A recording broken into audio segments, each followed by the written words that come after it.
milk, no. Not regular milk. So There's too almond much milk. sugar, and you know, there's options these days. We're learning a I lot. actually have a question for Danielle. Did you actually make your kids eat off the floor? Of course. What do you mean, of course? It builds up their immune system. How often does Dilly Boy eat off the floor?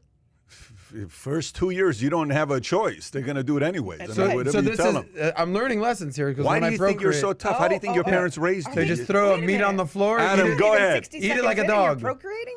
Hold on. So your kids, you have Jumping the 2 gun twins. here. You got 4 Two kids in twins, total. I got 4 kids, yeah. Pat's about to have a 4th any minute now. Any Was- second. Literally. Due We're 3 like a days ago. baby She watch. was due on the 21st. Yep. Guys, if you want to raise great kids, give them food and throw it on the floor.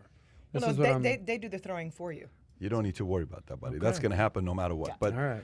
Well, Danielle's I back. cannot wait for the day where you are having your first, just to see how you react. Because, you know, everybody reacts to their first in a different way. Some are so overprotective, it's like it's crystal. Some are just panicking. They're worried about touching them and changing diapers. All I know is And some of them haven't, lost sleep in decades. Oh, wow. Okay. When's the last time you got less than 8 hours of sleep? Sleepless The night. last time I got less than 8 hours? Last time you got 8 hours of Yeah, sleep. this Less than 8 morning, because hours. we're starting an hour and a half early. Oh, my goodness. Can you imagine this? Last time this guy got less than 8 hours of sleep was tonight. Last night. Last night. Well, I was up watching Trey Young do his thing. You know, 46 points, 48 points. Ridiculous. You've got about Seven. 500 Trey Young rookie cards. I believe That's- in the guy. I Welcome got to PBD. 70 PSA 10 rookie cards. I believe in that guy. I think So that when guy's you've a- got that many, this is basketball. I know you're more of a football gal, but Dallas Cowboys, go Cowboys. Maybe not. I grew up an Okay. Oilers fan. Oilers, Houston, now Houston, Texas. Warren Moon. Warren But Moon. Pat is a big, obviously, believer in cards and non-duplicatable assets. Tremendously. And he's got a lot of cards, and he's got this one card from his guy Trey Young. Do you know who that is? Well, yes, I've heard of him. Okay, he's mean, a three of my kids number are- 11 He's point so guard, exciting Atlanta. to watch. He's so exciting That's to the thing watch. about, talk about, when was the last time you had a Cinderella story in the NBA? We got a lot of it right now. Miami Atlanta's Heat just, last year. Atlanta's just, I just got goosebumps. Yeah, do you realize anybody that wins this year, it's a Cinderella story. Anybody that any of the 4 that wins, it's a Phoenix, Cinderella story. Atlanta, Any Milwaukee. of them that win, it's a Cinderella That story. makes it so I much think more Clippers exciting are to done. watch. I agree. This is probably the best playoffs I've ever seen, and there is no like ridiculous, like the face of the league type of Yeah. person in the 4 in the what do you call the Final Four? You don't call a Final Four. No, Eastern it's and just Western the Conference Eastern Finals. Conference way, exactly. Yeah. Finals, So, anyways, we got a lot of stuff going on. Janet we do. Yellen is pissed off. We have to say she's a little bit worried about what's going to happen with the debt. Matter of fact, why don't we get into it? Why don't we get into it with that? So, inflation. We can have some stories on inflation here, but I want to tell you what happened this week when I spoke to Arthur Laffer. I had Arthur Laffer on, and I asked him, I said, what concerns you the most? Right? I said, tell me what you think about all this talk about inflation. You know, how prices are up, lumber went up, it's back down a little bit, all these things that we hear about, gas, all this other stuff. Home prices for the first time, the median home prices just reached $350,000, page 7. That hasn't happened. This is a new record that we have. So inflation is in place. I said, Arthur, how concerned are you about inflation? He says, not at all. I said, why not? He says, because the leading indicator of inflation is gold, and gold hasn't moved. Gold's the same that it's been, so I don't think inflation is an issue. What do you think about the severity or the real issue of inflation? Is it real, or is it just, something that's going to come and go? So, one of the worst areas has been freight, shipping costs, what have you. We've seen that begin to turn. That's huge. That's going to be huge for companies to have their supply delivery times start to come down.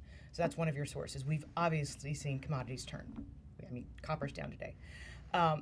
Every company's biggest cost item is labor.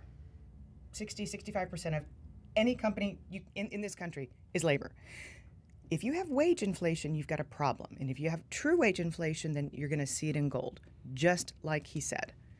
And we don't know what true wage inflation is or is not until we refill the labor pool. And we're not there yet. We've got 10 states coming off over the weekend, ending their federal unemployment benefits early. We had 2 blue states join in the band these last few days, Louisiana, Maryland, 2 Democratic states who crossed the line. Louisiana would be considered a blue state? Why? I'm talking about their governors. Oh, gotcha. Governorship. Because the governor's got to sign it. I mean, the governor's got to agree. Your governor doesn't agree, you're dead in the Got water. it. Okay. So we've blue actually states are starting to come on board saying, you're not just going to sit at home and collect checks anymore. Get your ass back to work. Well, I mean, the chambers of commerce, the small business coalitions, everybody's like, we need these workers. Yeah. We absolutely need these workers. And so I think to Laffer's point, talk to me after Labor Day. Talk to me after September the 6th when these unemployment benefits finally exhaust themselves. President Biden himself has, miracle of all miracles, said he's not going to re-extend them. There are too many people who are like, this was a huge fiscal backfire. We didn't need to do this. So the unemployment checks and all the multiple stimulus checks, you mean? Yes. I mean, people are making double what they would have made. Yeah. And I'm not talking, look, I understand that everybody needs a workable living wage. I mean, I get skewered for this on Twitter. But I actually had somebody on my Twitter feed yesterday say, if we have to sacrifice U.S. small businesses, so be it. What and does I that was mean? like, Who said that? I was like, what? Because I'm like, look, if we put, because 39.8% of U.S. small businesses are still not open post-pandemic. Wait, say that Whoa. again. 38% are not. 38.9% of U.S. small businesses remain closed post-pandemic era. Oh my gosh. In the beginning, a lot of them, you're telling a restaurant you can only open up 25% capacity or 50% capacity, but you're also telling them out of the other side of your mouth, if you want to get government loans through the PPP program, you've got to use 75% of the funds for employees. And you're like, as a small business owner, you're like, well, which is it? I'm not allowed to increase my employment beyond 50% capacity if I'm Joe Q restaurant owner, but 75% of the loans have to be earmarked for labor. No go. So as a result, we've got the biggest companies getting bigger and bigger and bigger because Chipotle or Bank of America or Amazon, God help us, they can all afford to pay up, but they know they're paying up for a finite period of time. Meanwhile, back at the ranch, you're sticking it to small business owners who cannot compete. So, you know, how much common sense does it take to know that that's not a good strategy? I just looked at it right now. I'm going to send you the story. 47.3% That's of insane. companies It's in a America Yahoo article from a couple days ago. are small businesses. Yeah. 47.3. And do we really want to wake up tomorrow and be like big box retailer monopoly America with no culture, no soul? So that's the thing. Look, I started off, now hold your horses. I started off at Little Caesars Pizza. Pizza.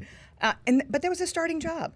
And I was a teenager. Right now, teenagers are having the best summer since 2008 because they're paying teenagers $18 an hour. They're like, I can do this for 3 months asleep. Are you kidding me?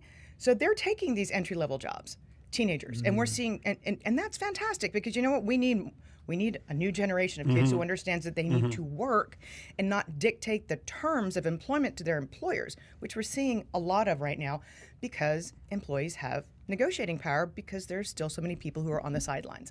So talk to me after Labor Day when all of this goes away. Is there anything you're speculating on what you foresee happening? Or is it all like, I don't know until I see what happens? Well, there is a flip side to the Can you go argument. back to that, please? Go back to the article, please. Right there, 38.9. The data from the well, Opportunity 40%. Insights. Thank you. Small business shutdown pandemic, nearly 40% of the data from Opportunity Insights shows that 38.9 small businesses were closed as of June 2nd. Yep. That's insane to me to be thinking about that. Okay, you're Joe Q small business. How are you competing with Amazon? You don't have a $1,000 signing bonus. You don't. The data compiled by Small Business Marketing Service Womply is based on credit and debit card transactions. A business was marked as closed if there was no transactions for 3 consecutive days. Beginning March 1st, businesses that conducted all their, that's a good way of doing it. I mean, if you're not getting any credit you're not getting any revenue, then you're not open. Yeah. I mean, So here's my question. If this is 40%, 38.9, whatever, across the board, across the USA. that is the United States of Okay, America. so in Florida, we've been open the whole time. Like, are there any? You have to realize that the last year and a half, you've lived in 2 states who did it right, Texas and Florida. So you don't know any other. So my point is this. And if our that's schools were open, so our labor pools were not as depleted because we didn't force the moms onto the sidelines. Right. Like the teacher union cities, Chicago and LA and New York. So you've got a couple million women out of the workforce as well who are also going to feed back into the labor pool after schools reopen in the fall.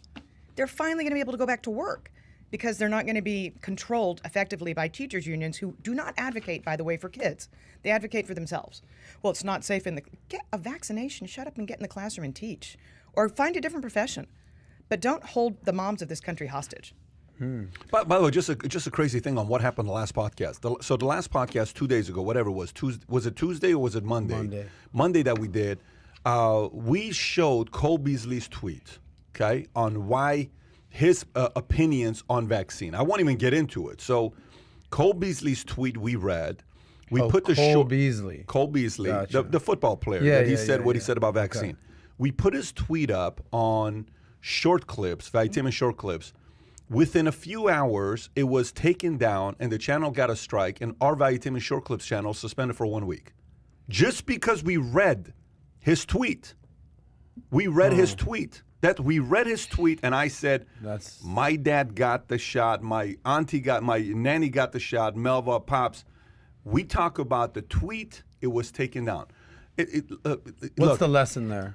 Well, look, this should not be censorship USA. Come on. But it is. But the point is, that's a little too much, buddy. I mean, agree. You can't even have an opinion to say, we're talking to Phil Heath, bodybuilder. Tell me what you think about this. We're talking with Gerard. We're talking with Tom. Basic conversation. So we're allowed to be a self-directed nation.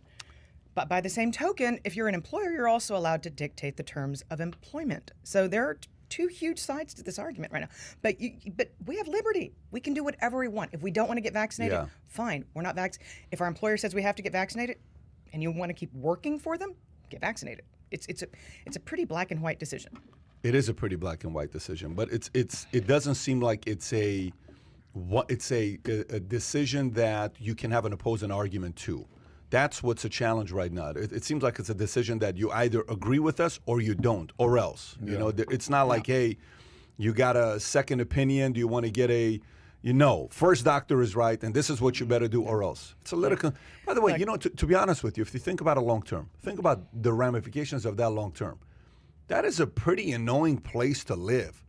If you can't have an opposing idea, what a place to live. Look, my second master's is in journalism. There's something called the fourth estate. There is something called the obligation to show both sides of the story. Or you're not journalism. Then it's just editorializing. It's just opinions. Who's doing that today, though? Who's shown both sides of the story today? Very few. Yeah, I mean, and so... I mean, when Bloomberg's not on, when Bloomberg TV's off the air and there's some gold, silver infomercial, I've got the BBC on. Did you hear about what happened with McAfee? John McAfee? Yeah, that was... I saw it come out live last night on Bloomberg. Can you put up his tweet? So I interviewed the guy. I don't know. Do we have a video of what happened when I interviewed the guy or no? Not readily available. If you can find it. So I interviewed John in 2016. I go to his place when I'm interviewing the guy. You know, you've heard the story. We've heard the story, but yeah, let's read it. Yeah, I mean, he is like, your cell phone is built to spy on you. The cell phone is built to spy on everything you're doing. That's why I don't use the regular cell phone that everybody else uses. While I'm doing the interview, in the middle of the interview, a guy knocks on the door. Kai, if you just kind of go through it, is it? Just click on it, see where it is. I mean, somebody just fast forward a little bit to see. You should see what happens. I think it's 43 minutes. I think you're ahead of it. Go back, go back, go back, go back, go back. Okay, so can you do me a favor? Put your finger on put the mouse on that and go. There you go. Go back a little bit, right there. Click on it and get the audio. Audio. And I know the routes that people take. If I want to get to Ecuador from Hong Kong, the last country in the world I'd go through is Russia. You've got 50 different options. By the way, look at the gun on this. Flights from Hong Kong He's ready. Ecuador. Why the heck He's got a drink. is he going He's smoking cigarettes. Russia. So, it's hard for me to say, is it good? Is it bad? I don't have all the facts, and neither do you. And pause it. So, extremely paranoid guy. Obviously, that happens in every interview. Danielle always takes a gun out, somebody knocks on the door. But the guy was so paranoid. Us Texans. First time ever I went to an interview where the guy who greets me, he says, "Hey, Patrick, thank you for coming out. Just so you know, we got 5 prostitutes upstairs if you want to go before you start the interview." I'm like, you know what? Thank you for the offer. I appreciate that. It's mighty generous of you. I'm like, if you want to ask the guys, smile, happy ending. Mario and Luis were over there. I'm like, maybe you ask Mario and Luis, and they're like, no, we're okay. Thank you for your hospitality. And there's like M16s, AK-47s, guns literally sitting everywhere. Like something's up with this He's like guy. a Scarface type of antivirus software guru. Extremely paranoid. When we get so inside the weeds and find out how, to the extent to which we're being spied on, it's going to freak you out. I mean, I won't even get in a Volvo anymore. I'm like, oh no. Not Why unless it's like Volvo? really, the Chinese own it. I don't want to be like, I don't want to know that I'm being spied on. You have to realize who this guy worked for. I mean, McAfee, before starting McAfee, he was like a genius working at, what is it, Kleiner Perkins? Which one was it he was working at? Kai, do you remember where he was working at? He was working at some, McAfee was an employee as a programmer by NASA's Institute for Space Studies from 68 to 70 for the Apollo program. And then from there, he went to UNIVAC as a software designer and later to Xerox as an operating system architect. In 78, he joined Computer Science Corporation as a software consultant. He worked for consulting for Booz Allen Hamilton, which you know who worked for Booz Allen Hamilton from 80 to 82. And then from 80, while employed at Lockheed, McAfee received a copy of Brain, the first computer virus for the PC, and began developing software to combat viruses. And then it becomes what it is. He sells it for $100 million. It's now worth $10-20 billion. He sold only for $100 million. Yep. And then he sends this tweet. Put this tweet up. He sends this tweet. In the tweet, he says this. This is November 30th, 2019. It says, getting subtle messages from U.S. officials saying, in effect, we're coming for you, McAfee. We're going to kill yourself, obviously kill you. I got a tattoo today just in case. If I suicide myself, I didn't. I was whacked. Check my right arm. Boom. I mean, this is just a little bit weird when you see some of this stuff. You know, this is not a conspiracy theory. You know, this is just, here's a guy that's saying, I would never take my life. He sends a tweet right before, go back to his last recent tweets. He sends a tweet prior to that. Go up a little bit, June 16. Let me see what says June 16. The U.S. believes I have a hidden crypto. I wish I did, but it has dissolved through the hands of many. Team McAfee. Your belief is not required. My remaining assets are all seized. My friends evaporated through fear of association. I have nothing. Yet I regret nothing. Keep going up. Happy Father's Day. Great. What does he say? I have nothing. In a democracy, power is given, not taken, but it is still power. Love, compassion, caring here have to no use for it, but it is fuel for greed, hostility, jealousy. All power corrupts. Take care which powers you allow democracy to wield. Look, it's a little strange. It's a little strange for him to. What's his But video along the right lines of the subject of censorship, I mean, he could be right here with us talking about it if he wasn't not with us anymore. Exactly. So I don't know. Look, I get the idea of trying to, like, when you're a parent and you're raising kids, you want to have the right influence on your kids, and sometimes you will, as a parent, try to keep a kid away from your what do you call it? Your kid, because God forbid, maybe a bad habit's come. Maybe a cousin who's an addict, and you're like, listen, we don't want to go party and hang out with that kid because I don't want my kid to pick up bad habits. But there is that, and then there is, you can't watch that. You can't watch this. You can't read this. You can't do that. I mean, it's like, come on, buddy. It's getting a little too much right now to be able to give an opposing argument. And then you wonder why you wake up 10 years later and you're like, why is my kid so rebellious? Yeah. You know who I love to interview? I love to interview people who completely disagree with me. I love interviewing people who completely disagree with me. Well, did he agree or disagree? He was all over the place. By the way, a lot of the stuff that he said in the interview came true. A lot of the stuff on what he said about Facebook, and that was in 16. Oh, yeah. A lot of the stuff that he said came true. At the time, people would have called him cuckoo, conspiracy theorists, but a lot of the stuff that he said came true. Such as what?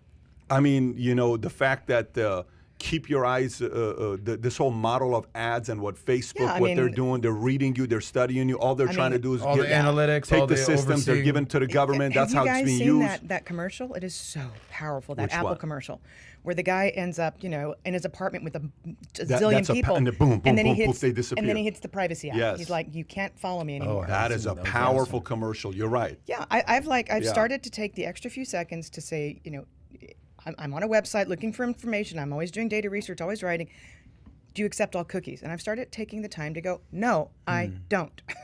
Yeah. Well, let me ask you, Pat, since you've literally sat down with this guy McAfee, and he's, let's just say, had some ups and downs in his life, but over the last 5 years. By the way, let's qualify him. He's a very weird guy. Totally. That has to be qualified. Yeah. This is not he's a very, very weird guy. Yeah, but he's obviously a genius. He's a genius, but extremely weird. Many geniuses are eccentric. Do you know why he married his wife? Have you heard him tell the story why he married his wife? No, but was that with or without the prostitutes? The prostitute. The wife was a prostitute. Do you know why he married his wife? No. He said he gave the best.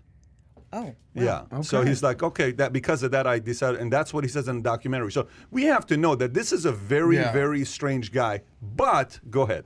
No, here's my question to you. Over the last, I'm not talking about all the great things he did in his 30s and 40s and the genius. I'm talking about when there's smoke, there's fire. Just look at his resume over the last 5 years or so, since you've done this interview, right?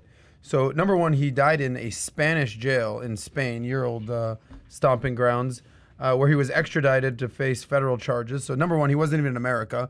I think when you interviewed him, where was he even living at that point? Nashville, Tennessee. 2 hours outside of Nashville, But wasn't he Tennessee. living in South America at some point? He was all over the place. He was all over the place. He skipped paying taxes, apparently from 2014 to 2018, so 7 years ago. He was involved in this pump and dump scheme with crypto that only made him a couple $1 million. When you're worth over $100 million and now you're trying to like do a pump and dump scheme to make a couple $1 $100 million. Yeah, exactly. When you were yeah. there, worth $100 million, if not more, and now you're scheming and plotting to make a couple million. Yeah.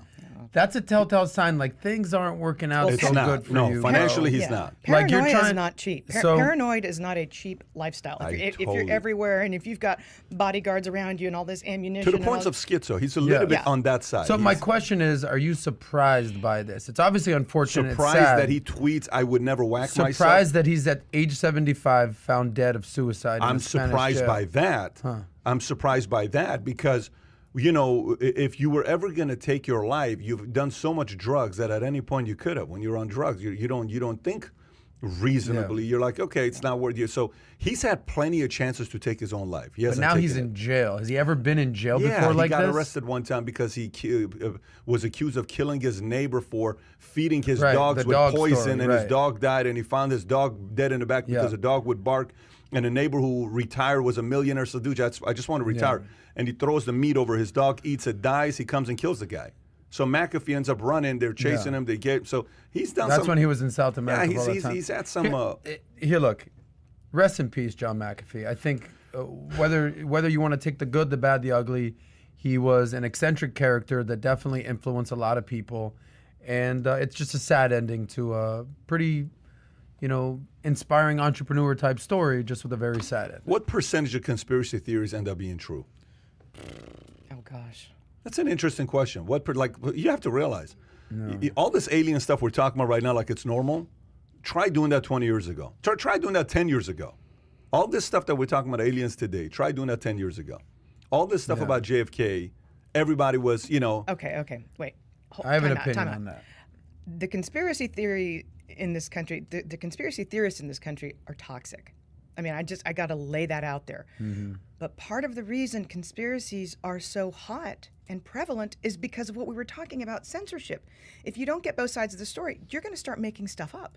And you're going to believe whatever you're told about the other side of the story. And that's what a conspiracy theory is. So what is you a believe conspiracy what you're theory? told. What's a conspiracy theory to you? Define conspiracy theory. It is a mistruth that populates. So what's the difference between a grows, conspiracy and theory grows, and and an grows. opinion? The difference, well, a conspiracy theory is meant to influence your thinking. Your opinion is just What's meant to the reflect. definition? Pull up the See, definition. one is meant to influence other people's thinking, and the other is a reflection of your own thinking. Your opinion. That's a personal thing. Yeah, but your opinion you share with others, that's a form of trying to influence another person, right? So go definition of but conspiracy theory. Prior to social media, Theory. You just put conspiracy theory. And then go Plotting pull up or- opinion. Let's see what it is. A belief that some secret but influential organization is responsible for an event or phenomenon. That's QAnon. That's QAnon in a. But I don't think that's QAnon. But that's not. Oh, you can't say. please. But you can't say that. I don't even know what QAnon is. You can't say that. Somebody could say that. If you say that's Fox News, that's CNN. CNN said Russia was a real thing for 3 years, and then you come out the dossiers on the other side. That was it. Would you qualify that as a conspiracy theory? Right, but I don't think most people think CNN or Fox are news channels. Some you'd people be are. surprised. What are you talking about? We may not. We may not. I mean- do you look at CNN and Fox as a propaganda machine? I look at CNN and Fox as having agendas, I and do that's too. not news. Okay, I do too. So what is news to you? Truly, both sides of the story. Telling both sides of the story. It's what the New York Times used to be. It's what the Wall Street Journal used to be. So you still don't put WSJ as news today? WSJ has become a little bit more left-leaning than you would think. But again, my gauge is pure and simple. If you're going to put Joe Q out there in his opinion, you're going to say, but this person maintains that, ... You have to give both sides, or it's not news, then it's opinion. A belief that some covert but influential organization is responsible for a circumstance or event.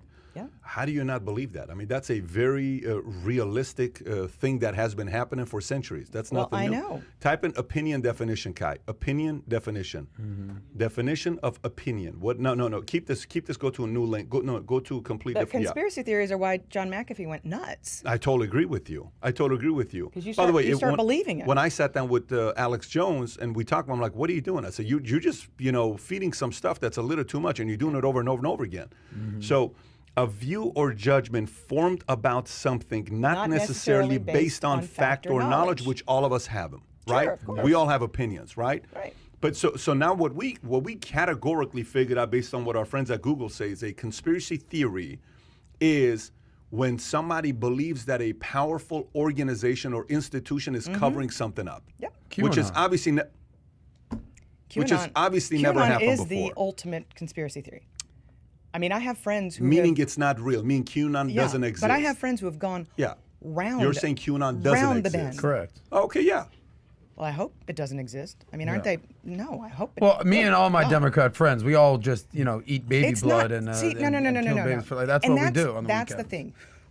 If you frame a conspiracy theory as being me and all my Democratic friends, then you give credence to it. You can't be that naive, buddy. You cannot be that you give naive. credence. Well, that was a because- joke, because- guys. Of you course, hello, what of are we course- talking about? I Right. of course know But- you're making Yeah. a joke, but it's also that undermines the fact that there may be some credence to a story that's being told. I'm not saying it is or not. That's not what I'm saying. By the way, that whole story, it's a crazy story. But guess what?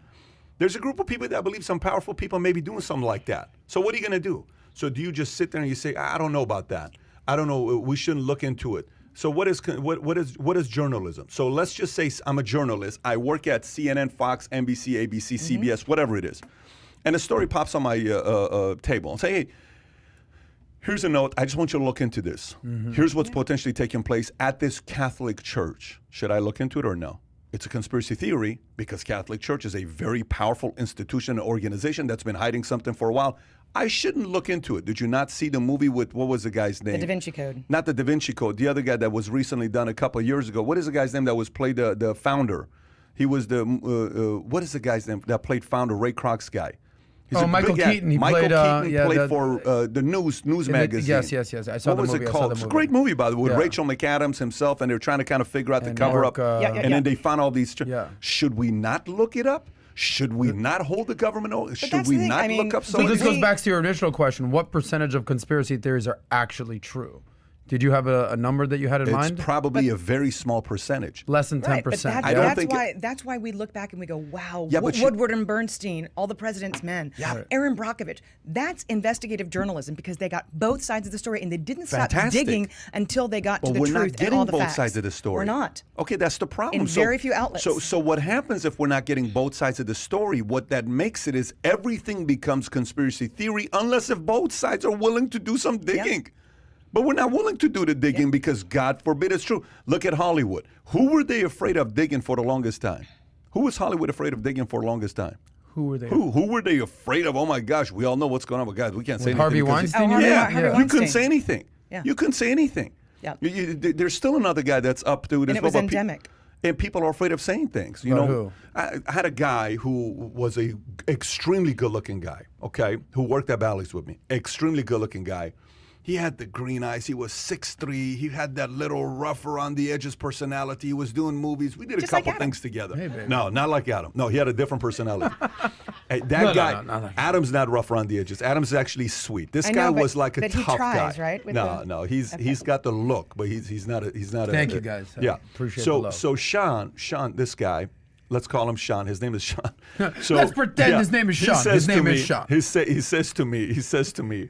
He says, I said, so how come you didn't pursue Hollywood? He said, I don't want to talk about it. I said, tell me how come you didn't pursue Hollywood? He says, because you're in Hollywood at the time, you're saying. At you're the in time, LA. I'm trying, Anyway, so he says, let me tell you what happened to me. He said, this is when I said no. He says, one day I'm invited to a party with David, David something? What is the big producer, big Hollywood name? Is it Giffen? Is it David something? Oh, David Geffen. Anyway, something like that. Geffen, He says, I'm invited to this party. Now, he tells me the story. He says, I'm at the party.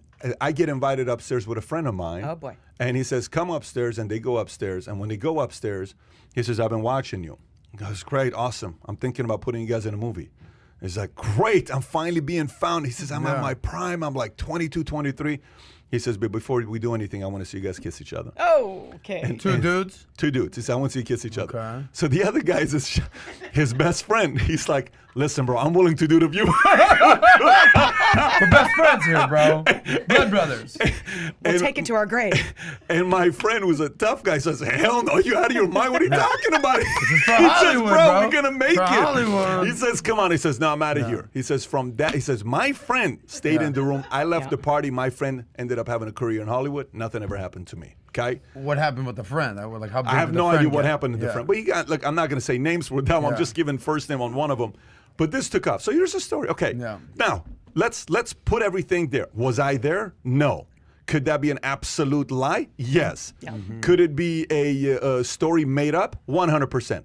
But if that story is told by 200 other men, I think we ought to give a little credibility Smoke fire. to something that's going on there. So all I'm saying is, you know, to categorize, there are certain words that are being thrown around right now. Hey, Bitcoin is a scam.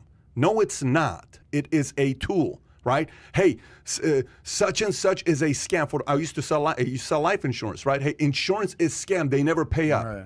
Who says they never pay up? Well, you have to go read up to see if they never paid up. The truth is, yes, many insurance companies, PNC, didn't pay up. They will spend so much money to not pay what? The claim. There's a business to not paying a claim. On the PNC side. Do you know never today on the life side. insurance side, no, not on the life insurance side. Exactly. However, check this out. I had a friend of mine that had a $250,000 policy. He died. When he died, they investigated. They never paid him the policy. When it came back, they said the autopsy, the testing that they did, they spent 6 months investigating this. They found that the urine was his brother's. He was a smoker. He used his brother's urine. They never paid on the policy because he used somebody else's urine to come out preferred versus a smoker. On the origination of the policy. On the origination of the policy, that's because fraud. that's fraud. So in contestability clause, they never paid it. I get it. Do you know how much Oh, insurance? did he die within 2 years? He died within 2 years. Oh, so the 2-year contestability Sure, I mark, get you're it. done. I totally get it. Check this out. Do you know how much insurance is right now claims that have not been taken and not have been called to insurance carriers? Meaning You know, someone died, they had coverage. but no one knew about it, and that money is still with the insurance Oh, God, policy. this is going to be a Moly. huge number. Do you know It's what the gotta number? be in the billions. 22, give Wow. or take. 22 billion? 22 billion hasn't been sitting there. Sitting there. That's- They just need a death certificate to get $500,000, to get $1 million, to get $250,000. So look, so somebody says, well, insurance companies this. No, there is the part that they fight claims. But Right. you know, the conspiracy side, everything today, if you say something somebody disagrees with you, it's this. That's what I mean by the I'm not talking about the guys that spout stuff over and over and over again. It's like, dude, chill out, relax a little bit, right? Don't just take everything as 100%. The way I see it is, you give me a claim, I say, you know what? I don't know.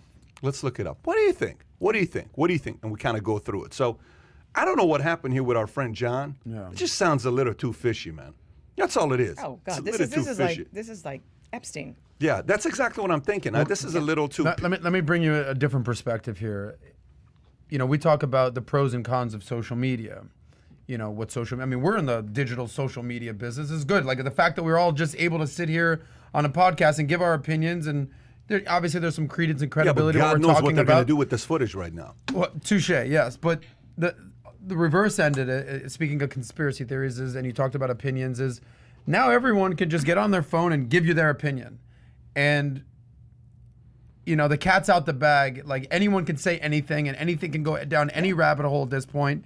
You know, you could be a person with one follower and just start tweeting stuff, and someone else sees it. Next thing you know, I heard a guy say, it's a slippery slope out there And for the by the way, conspiracy you're hiding theorists. behind. Everyone's got power. By the way, these you're days. not yourself. You're hiding behind the Yeah. veil Yeah. of anonymity. And Keyboard warriors can you're- start some stuff. I agree. And you would never say these things to people to their faces Oh my God. ever. And by the way, you know what's a scary thing about going down the rabbit hole of conspiracy? So I have family members who will tell me, no, this is happening. No, this is happening. No, this is happening. I am naturally so flippant skeptical. Okay, I'm so skeptical with everything that's why I'm I want to find out. I want to do research. Tell me, did that really happen? I don't know about that. I don't believe that. I want to verify. Right? Yeah. There are people who want to believe 100% of things that agrees with their base meaning. course. So Affirmation if bias. you're an enemy and she tells me a bad thing about you, whether it's true or not, I want to believe it because it makes me say that you are really a bad person. It's affirming Patrick's bias. That's a problem, and we have a lot of that in America on both sides, by We the way. posted something on Valuetainment Instagram the other day. It was a picture. It was basically everyone getting in line, and you had two options. And one was the line for the uncomfortable truth. Yeah. And the other line was for, fantasy land. Yeah. And like 100 people were in line yeah. for confirmation And by nobody it, wanted the and nobody Watch what wanted the happens with uncomfortable this. truth. Kai, you probably could pull that up on. You know what on happened our, with it? on our Instagram? Is that the one they? What? It was just a picture of an image, what but did we it told a post? big story. Huh? It was Albert Einstein. He posted a picture of Albert Einstein on Instagram. They took it down. They said this is not good. What was the? What? They said it wasn't true. They said it wasn't true. You know how they would censor, especially like false COVID claims and Yeah. stuff like that? They did that for the Albert Einstein quote that said like, if you judge a fish based on how it can climb a tree, that was the post where they were kind of giving. So what's untrue about that? I guess either it wasn't his quote Oh, or yeah. somebody else said it. Yeah. Or something So like that. Einstein didn't say it. That's what they're. The quote police. Yeah. So now they're on the literacy, Well, literary quote. Lincoln once said, "Don't believe everything you read on the internet." Lincoln said that. I don't know if you guys know that. That's a very factual It's quote. true. It's true. By the way, YouTube, we're joking. We're joking. This is a joke. We're just joking. There was okay? no Twitter when Lincoln was alive. It's not serious. Lincoln buddy. did not tweet. Whoever's sitting there just watching what we're doing, we're Look, seriously okay, joking. so I'm a clinically hyperactive person, okay? I mean, Yep. this is decaf. Just put that out there. You do not want to see me on caffeine. I took 2.5 years out of my life to write a book because the conspiracy theories about the Federal Reserve were so wrong, but at the same time, it was an even worse organization than the conspiracy theorists made it out to be. I'm like, no, you got this all wrong. So that's how about fed up. deeply I feel fed up. That's how deeply I feel about debunking conspiracies, is that you get a clinically hyperactive person to spend 2.5 years documenting mainly I love that. mainly how dangerous. Pull up the Amazon so people can see the picture. So we're talking about Janet Yellen being a dangerous person. Tell me why. And well, she would go up in front of Congress and she would say, I really didn't understand all that off-balance sheet. I didn't understand what led up to the financial crisis. I didn't understand what was happening on bank balance sheets. And I'm like, this is the woman that's our new Treasury Secretary? Seriously? When we're at 28.5 trillion in debt? By the way, I saw Sam yesterday, and Sam's like, what is it, 24, 25? I said, Sam, where have you been for the last $5 trillion in national debt? He's like, oh, I missed it. And I'm like, Sam. Oh, sounds good. I pulled sounds up the national debt clock, and he's like, you're right. It's almost 28.5 trillion. And I'm like, yeah. God. So what's going on with July 31st? So we have a debt ceiling coming up. So the nation has an agreed upon limit in terms of as much as we can borrow, Yep. as many treasury bills, notes, bonds as we can sell. And once you hit the debt ceiling, and they negotiated this July of 2019. Pull up that picture I sent you. Once Janet they Yellen. hit the debt ceiling, which is July 31st, 2021, Yep. the Treasury can't sell anything else. No more issuing debt. So you have to live off of what you have in your checking account, basically, plus what's coming into the government, revenues, until the Democrats and the Republicans get together and agree upon what Republicans are saying right now is big spending cuts. Now, Adam, are Democrats going to agree to big spending cuts? That doesn't seem to be their agenda. Here's your friend Okay. Janet Yellen right here. Treasury Secretary Janet Yellen warns of absolutely catastrophic hit to the economic recovery this summer if U.S. can't pay its bills on time. I mean, in 2000, I mean, that's a look, good picture of Janet Yellen. She looks I good. mean- See the picture? she looks like Mrs. Magoo who's scared. Anyways, It's a good pick. okay, Can you somebody imagine that's your understood grandma? that. Kudos Adam, to somebody. come here, Adam. Yeah, no, that's not. Finish your cereal. I put it on the floor for you. Eat up. Worse comes to Develop worse. some strong Look, proteins. Look, in 2011, the debt of the country was downgraded. Stock market went down 17%. Can you tell me what it would feel like today if the stock market went down 17%? The 10-year bond yield fell 100 basis, a full percentage point. Can you imagine waking up tomorrow and being like, the 10-year yield is 0.47? What? Excuse me? But that's what happened in 2011 because the debt fight was so contentious. The Republicans were so pissed off about Obamacare. So mad. They had just won the midterms. And right now, McConnell's like, I got my eye on the prize. Get out of here. Let me tell you, it's going to get very ugly. It's going to get very ugly. Very ugly, because they're not going to agree. So it's 7:31. How long do you think it's going to take till they come up with a... So I did the math, because we published on this yesterday. It looks like the government has enough money to run probably through September 20th. Look, Congress, the House of Representatives, after it leaves for the July 4th break, it's in session 9 days after that, in the month of July, before it leaves for August, the whole month. The first day after July 31st, that there can be a vote. Did you just get the chills? Did you just get the chills? I just got the chills. The first time that there can be a vote after July 31st, which is when the debt limit is hit, is September the 20th after 6:30 p.m. Wait. Wait. Do me a favor. Go back for a second. So break that down. If I'm a small business, give it to me as if I'm a small business. July 31st, I no longer have money. I no longer can issue debt. I can no longer get any more debt. Okay, I can't do it. So now what? If I'm a small business, Uncle Sam goes to the bank and they're like, "Sorry, you're cut off." That's it. And I have only enough cash and reserves to last 2 months. Well, by then, the Treasury checking account by then should be down to about $400 billion, $450 billion. Well, we're running at about $50 billion a week right now. Is our burn rate? Yeah, that's nothing. Well, it does not last long. And then, if you go back and you go back I to love 2011, this. go back to 2013. I love this. Then you start to close non-essential I love government this. agencies. I mean, we forget the Smithsonian I was love it. closed, and then you start furloughing government employees. I love this. Well, this happened in 2017 when the infamous Chuck Schumer and Nancy Pelosi meeting with Trump in the office, and they're like, they're going to blame it on you. He's like, I don't care, blame it on me. Yeah. They shut it down. Let me ask you guys a question. People, by the way, 66% of senators in this country are over the age of 60. Yeah, they're and they're not 15% young. of the population. 66% over 60? Over the age of 60 in the Senate. We are, as a nation, demographically speaking, our young are not represented.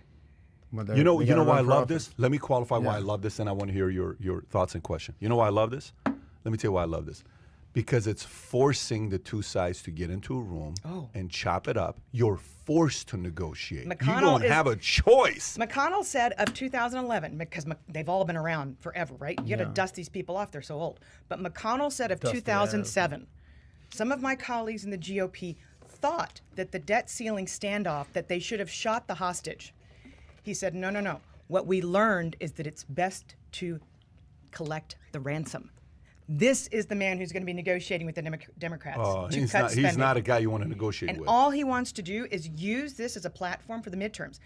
Okay, guess. Anybody, either of you guess how many how many seats in the House of Representatives are needed to flip the Senate back red? How many seats? How many seats? Say the question again. Senate or House? What is the House of Representatives? Yeah. What is the Democratic majority? Take a guess. It's less than 12, I want to say at this point. Wait, you're saying one? I thought it's like 7 or 9. What is it? 5? Okay. 5.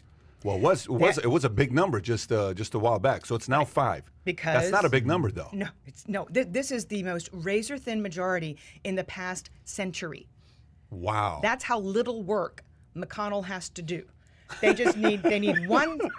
What? That's crazy. Kai. No, this is like, This is impressive. Keep going. But I mean, and they need one, obviously. And Joe Manchin is like a faux Republican at this point. By the way, who wrote the $1.2 trillion infrastructure bill? Wrote it. Why doesn't he run, though? Joe Manchin. Why Manchin doesn't wrote it. he run? What, as for president? Why doesn't a guy like that run? Yeah. And see, that's the thing. Question I've asked. That's the thing. For all these conspiracy theories, the fact that Joe Manchin is the most powerful politician, Person of the year, Time Magazine. In my opinion, in the biggest super economy in the world until China catches up, he's the most powerful person in the country. And what does that say to you? It says that the country is not full of conspiracy theorists. It's that the moderates don't have a voice. But Joe Manchin is the poster child for Democrats and Republicans because he's straight down the middle. Ooh, down the middle. I've heard that somewhere. Ooh. So, sorry. There's a show on YouTube right called Down the Middle with DiMartino Booth. There is. I don't know if you guys have heard about it. It's Yeah, a great you gotta- show. But that's Hold why the he's so powerful but he wrote the infrastructure bill. I love it. He wrote it personally. And by the way, back in 2011, another little parallel, The spending cuts that they finally agreed upon, that was just clawing back money from funds that had not been spent. That's what this infrastructure bill is. It's like $589 billion plus, in order to get to $1.2 trillion, they're clawing back funds that were COVID relief programs that weren't spent. Yeah. So that's why the Democrats are losing their minds. They're like, no, we want fresh debt. And Jay Powell's sitting over at the Eccles building in the Federal Reserve going, wait a minute, I need stuff to buy here. Well, let me ask you this. I need Treasury issuance. Is there any law that can amend the 731? Is there anybody that can come up all of a sudden, there's this one law and rule that we have that they can come out and say, no, we can extend it for another 3 months or 6 months or 9 months? It actually already has been. Okay, guys, just bear with me for 2 seconds. I'm getting in the weeds here. Go for it. The law dictates. By the way, if you're watching this, you're enjoying this, smash the thumbs up if you're enjoying what Danielle has to do to help us with the algorithms, and subscribe to the channel as well. Go ahead, continue. And take notes. So the law says that the Uncle Sam's checking account, which is held at the Federal Reserve, needs to be back to the balance that it was in July of 2019 when the agreement was made. So you've got to run the money down because you're not allowed to go into the fight with extra padding in your checking account. You have to bring it back down to $130 billion, which is where it was July of 2019. Mnuchin, Steve, thinking that there would be all of this funding to spend, ran up the balance to $1.8 trillion. So it's just now, it's $600 billion today. So it's been run down. But Janet Yellen is technically going into this fight with 3.5 times the ammunition of what the law allows. But it's because of Trump overspending that she's got this cushion. Oh, the irony. Wow, so Trump helped Yellen out. Yes, absolutely. That's hilarious. So but that's okay. McConnell, he's like, I'm fine. 50 bill a week is what Give or our take. burn rate is. That's our average Times since 8, the 1st of May. 'Cause $400 billion, past which all is those what we have. tax payments and all that. Yeah. So $400 billion. So that means so let's just say, if McConnell's going to negotiate, McConnell doesn't want to negotiate first week of August, not the second week of August, not the fourth week of August. McConnell wants to negotiate. No, Congress is not in session in August. Congress is closed. They're all So at it's home. no matter Summer break, what, it's baby. September. September the 20th at 6:30 p.m. is the first time that a vote can come to the floor of the House of Representatives. That It's is not the gonna be congressional pretty. calendar. It's not going to be pretty. And that was why the summer of 2011 was a shit show. So Excuse give us my the French, good. sorry. Oh my Give God. us the good, bad, ugly. Give us. Here's what ugly looks like. This is what could happen. Here's what's the good that can look like. They can come in. They can agree. Okay. They can get out. Give us a good, bad, ugly. The Democrats can agree to all these spending cuts. Okay. Cut out the fat. Which is not something Forget that's your not their social MO. program. Somebody said $6 trillion in social spending. Get that, everything, bye-bye. Yep. Your entire agenda, goodbye. So that way they kiss goodbye at the midterms, or the Republicans can hold their ground, and Democrats still kiss goodbye at the midterms. But they're not. So best case they're not gonna scenario, they're budge. losing midterms. Best case. If let's put it this way, I always look at there's a website, media something, where you actually can put the source that you're looking at, and they put it on a spectrum of left-leaning, right-leaning, whether it's an organization, a publication, a newspaper, CNN, whatever. So you put CNN up there, and it's going to go way left. You put Newsmax up there, it's going to go way right. So I checked out the publication, and it was smack dab in the middle. Okay. Pull it up. And it's like media bias, something. But so the publication's right smack in the middle, moderate, and it was like the Republicans have this midterm to lose. It is theirs to lose because of the razor-thin majority of the Democrats. I mean, a monkey could swing five seats in the House. And Mitch McConnell might be that monkey. Again, he's already said, I'm not. Or a turtle. He's already said that the debt ceiling fight's not a hostage. Is this it? You're not going to shoot the hostage. Is that the website, allsides.com, or? No, it's like media bias fact check. Google media bias fact check. Bias fact check. There you okay. go. Now go put CNN on it, just for fun. So you put search. Yep, CNN.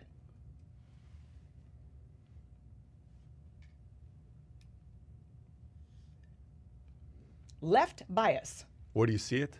Left bias. These I media see it. sources are moderately to strongly biased towards liberal causes through story selection, and they tell you how good their fact checking is. Oh, Whether or not media they're making bias fact check. And Good then you can site. put Newsmax up there. See what it- Complete opposite side. Newsmax. Questionable source Questionable source. exhibits one of the more following. Extreme Questionable- bias. One or more Extreme following, bias. extreme bias, Consistent promotion. Put Fox News up there. See, Fox is going to be right. Newsmax we know was that. Newsmax was too extreme. Right bias, Right these bias. mean okay. Okay. Moderate to strongly biased towards conservative. How about causes. Media All right. Matters? Type in Media Matters. Never heard of it. Media, not media. Media. Yeah, Media Matters. Oh, Kai from Norway. Left bias. Okay.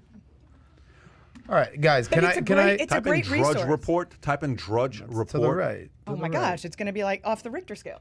But I'm curious to know what it Richter says. scale. Right Right center. Right center bias. There you go. Right center. So they are considered to be more moderate, a more That's moderate source than exactly Fox it. News. Kai, put up this little channel called Valuetainment. Let's see where they're at on this. Maybe they got a. That's going to be like off the right. No way. We're in the right. We're in the middle, baby. No, we have you here as balance. We're You're a source of exactly. We're balance. fair and balanced. Look at that. There's a Nothing million matched different. yet. Put the all you keyword get is yet. facts and It's got to truth. say yet. Facts and truth. Let me circle back here. We're getting a little. But all I'm saying is this is something to bookmark. Put the link and when below you- in the comment section. Chat This box. is good. Media Go ahead. bias. Danielle, let me ask you a when question. you read something or you see something, go check the source. Go Here. see what their agenda is. Let's get back to. Anyways. Let's get back to helping our fellow man and woman out there. Okay, we got a little wonky here with the dates and the times and the debates and Oh, well, what look. might happen. Yeah. A little too much for you. No. Well, I'm just saying. but they're- we they're- hear this I don't want every. to stress this guy out. We This hear is this- supposed to be fun for this guy. Yeah, it should be fun. It should Yes. be. Like, a This is- newsflash. Well, Let's I make mean, this fun. This is this is value. supposed When a to sweet be. Tainment. little This old is lady supposed to says be- This is that we do have tainment in our name. Adam has one interest. Yes. It's just tainment. Yes. That's what he has. Yeah. But tell us. The cat's out the bag. I'm all about that tainment. So the Not numbers the are cat. Here's really the too damn much. deal, allergic. guys. Here's the deal. Damn the cats. Tell us what Okay. you're worried about. We hear about this every year. The debt ceiling, we and have we're some gonna go Tylenol broke. for this guy, or and we're Advil. good. Go ahead.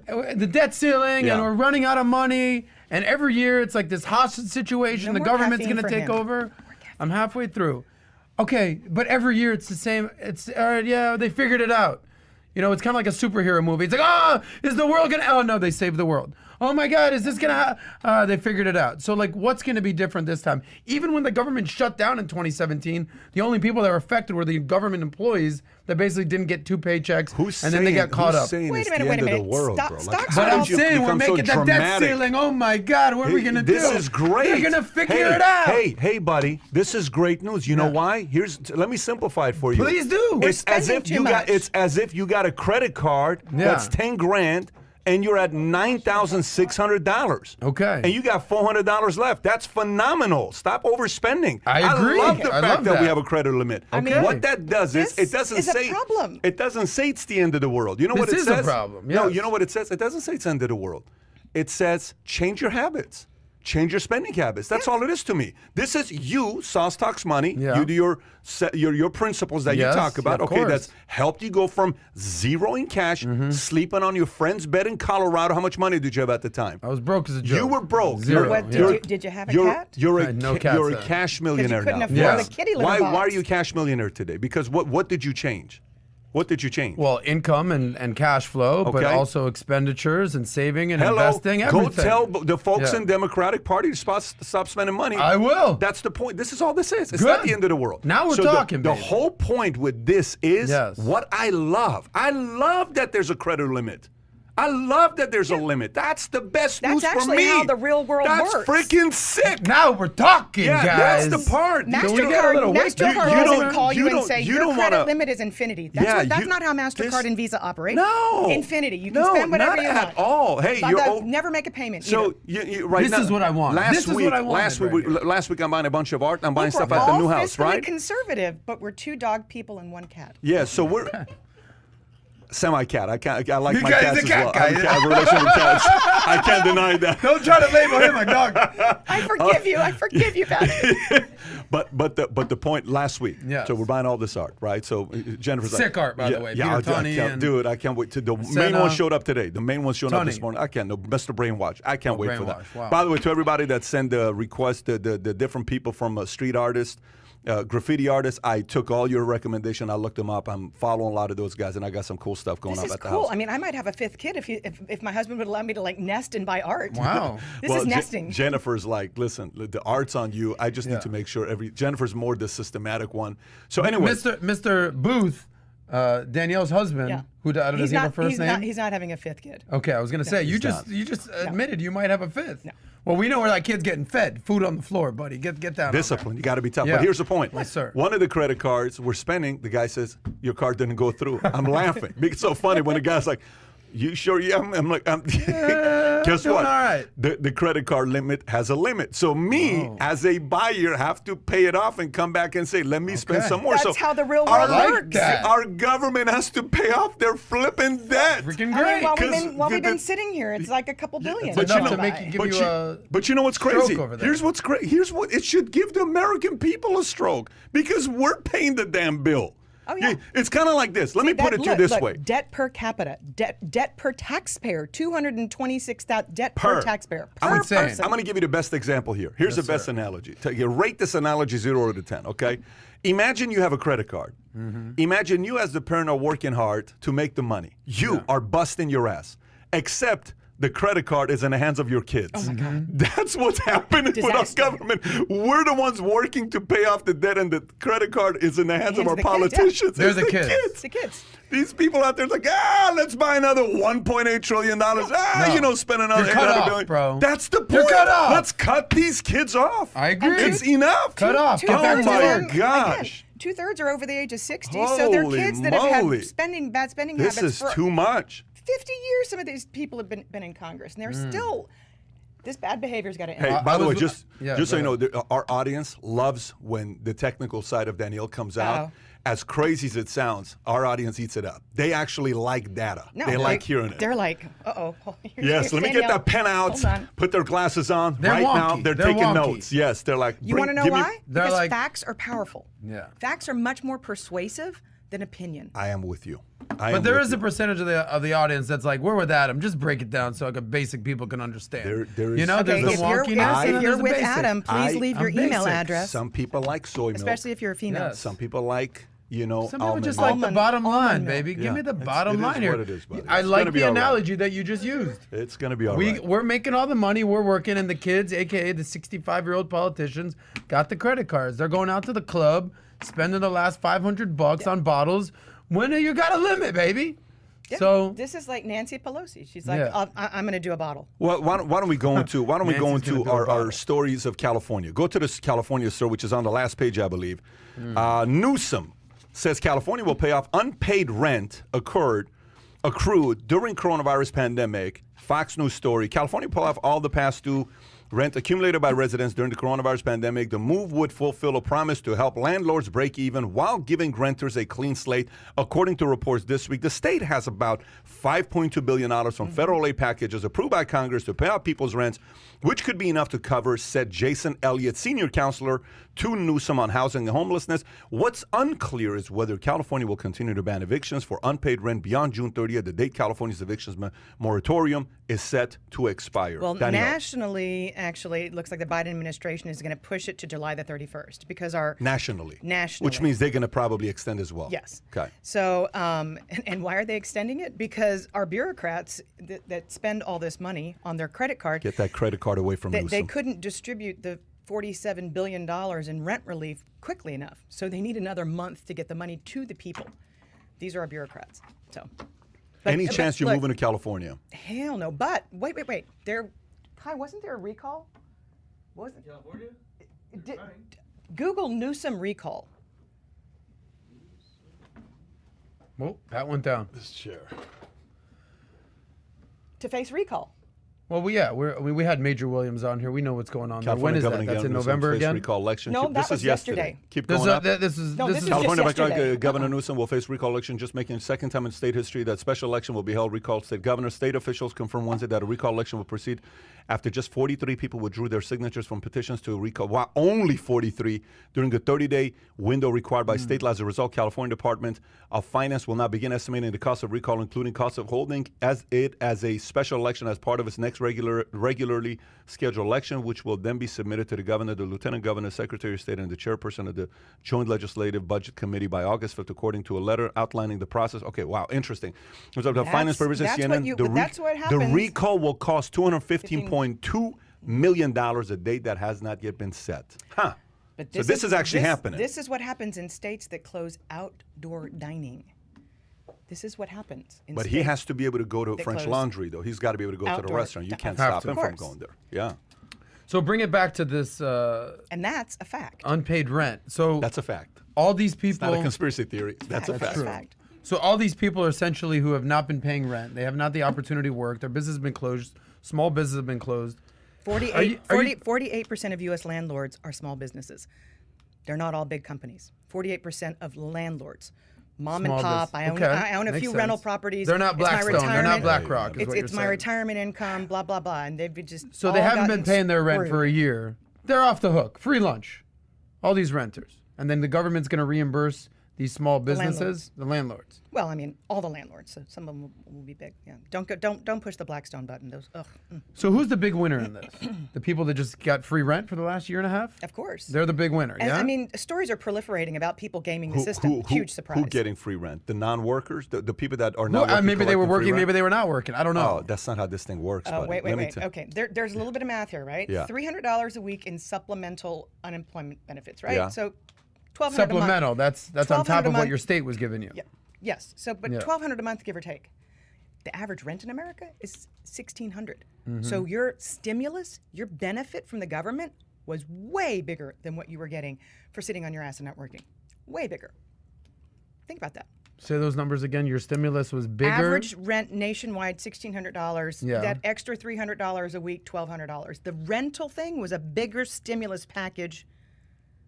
Do you than understand what that means? Yeah, Like 100%, because your rent is 1,600. Yes. So the other one is 1,200. So 1,600, you're not paying the rent. So you got another times 1,200. 18 months is Essentially, the deal. it's It wasn't a one-time $2,800 thing. bucks. Exactly. It's $2,800, right? Yeah, Every and, month. And Yeah. by the way, the lifts are coming quicker Let because me- the gig workers let are me- pouring back into the Let me economy. ask you a question. Let me ask you a question. You said who paid the price? Let me take a different angle on this, Mm-hmm. and I want to hear your thoughts on this. So check this out.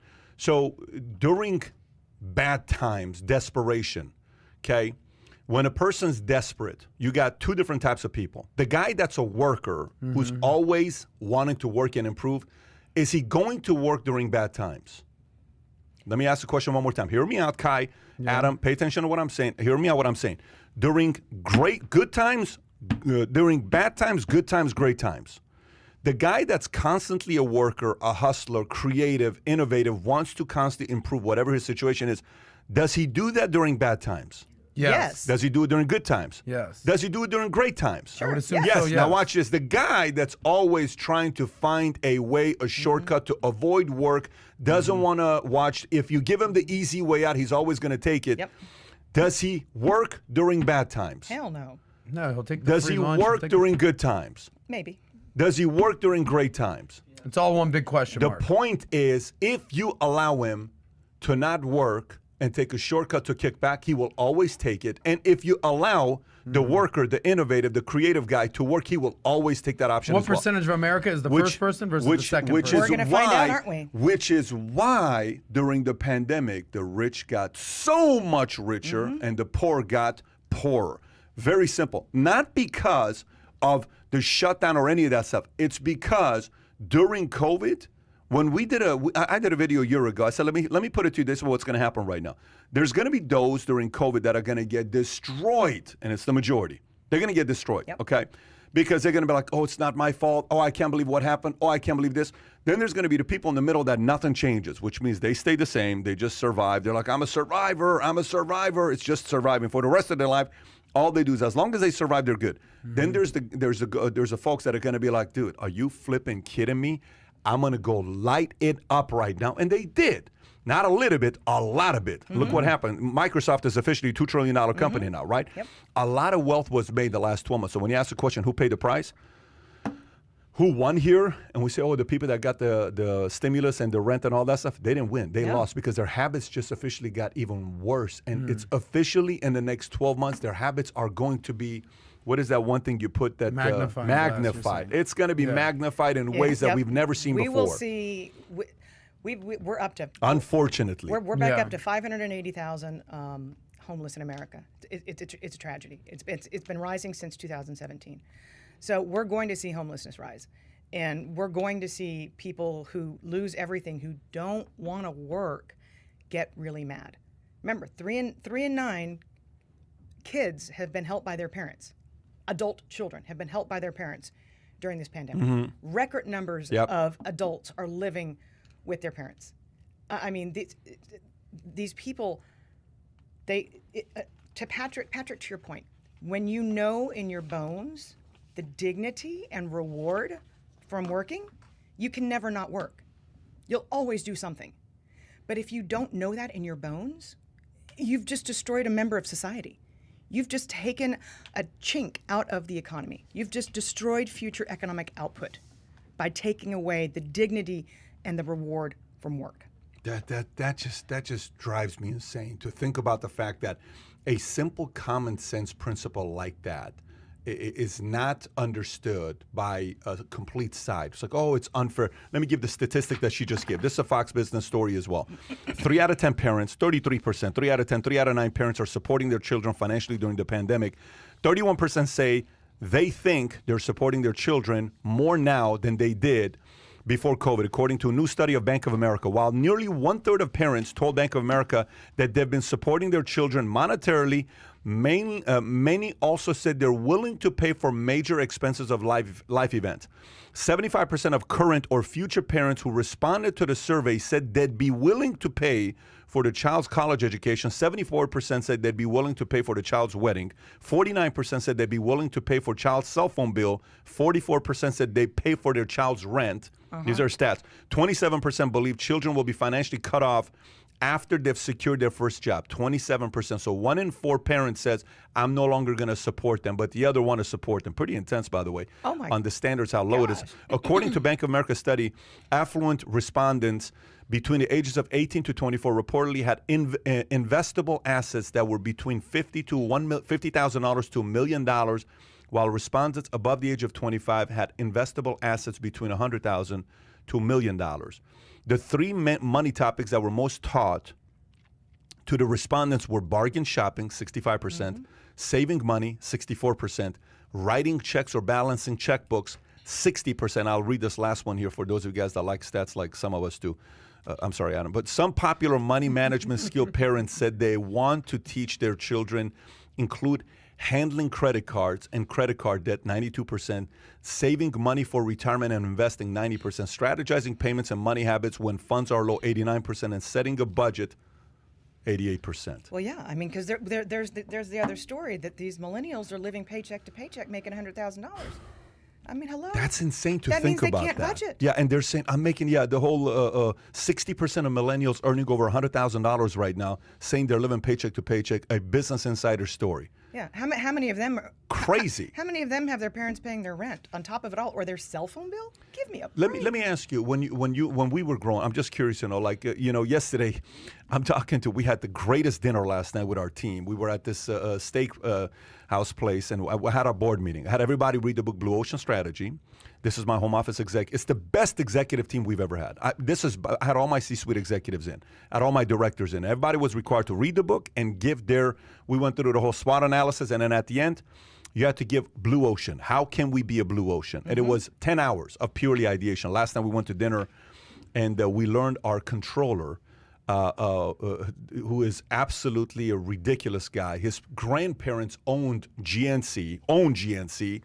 So one day his dad's about to buy him a Dodge Ram. His dad was 50 when he was born. Very interesting story.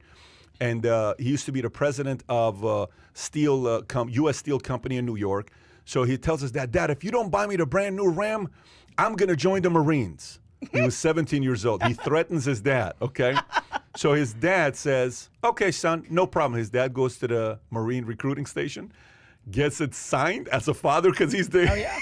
He says, here you go, son. You're off to the Marines in a month. Go do your thing. Yep. Never call me back, because dad tells him that he was so pissed off at the kid. Never call me back. He goes to the Marines. Chris goes to the Marines. He serves. He crushes it. Comes back. Him and his wife, they meet in A&M University. They both go to school to become accountants. They're both accountants. They decide to, 8 years ago, he learns how to go and deal with horses. So they own 40 horses. They have I don't know how many cows. They have 500 acres of land in Texas. Oh, yeah. And they make a boatload of money. So he says, Pat, just so you know, I'm your director of finance. I'm your controller just for hobby, because my main money I make a lot of money doing what I do with horses. But last night, my CIO, David Hayes, He says, just so you know, this is the picture I had. This is the car I had when I was in college, 19 years old. I said, what is it?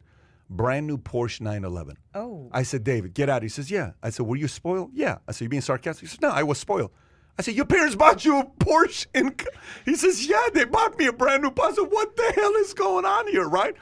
So how was it for you growing up, and what did your parents take care and handle financially for you once you became an adult, 18 years old? What was yours? I'm curious.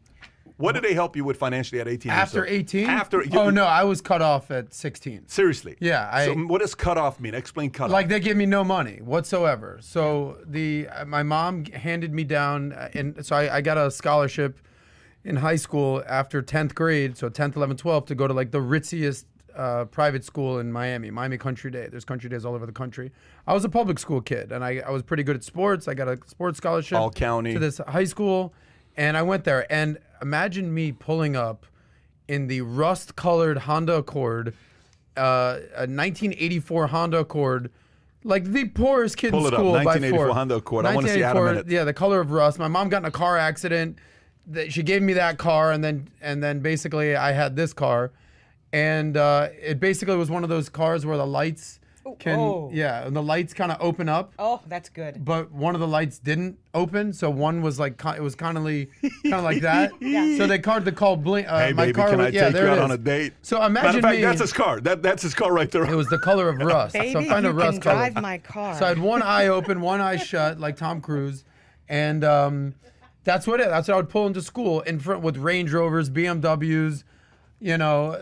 The nicest school in Miami. So and at 16, did you have a job or no? Like, how'd you make your money? I would Outside of, like, were you slanging? Yeah, were no, you... yeah, I was not selling drugs at that point. That was in college, but I would if you pull up that was my. But was after basically, my I would first entrepreneurship I would class? umpire baseball. I would do little side hustles to make money. I'd love to see you be I an would, ump. Yeah, I was. That's a strike three. Wow, like, yeah. There's my car right there. But I'll tell you what this did do. I'll tell you what this did do. I now know why you cannot procreate. So my parents did not teach me about money. My parents didn't give me any money. I had to, learn the value of a dollar. But imagine being this new kid in school who shows up with this piece of shit car to the richest school in Miami, and by the time I leave high school, I'm the captain of the football team. I'm the captain of the basketball team. I'm voted most humorous. I'm voted most athletic. I basically said, you can make fun of me as much as you want, but I'm willing to laugh with you guys. I'm going to kick some ass in life no matter what. Exactly. I want So for all the it taught me ladies out there humility. to have taken notes, Yeah. write all that down.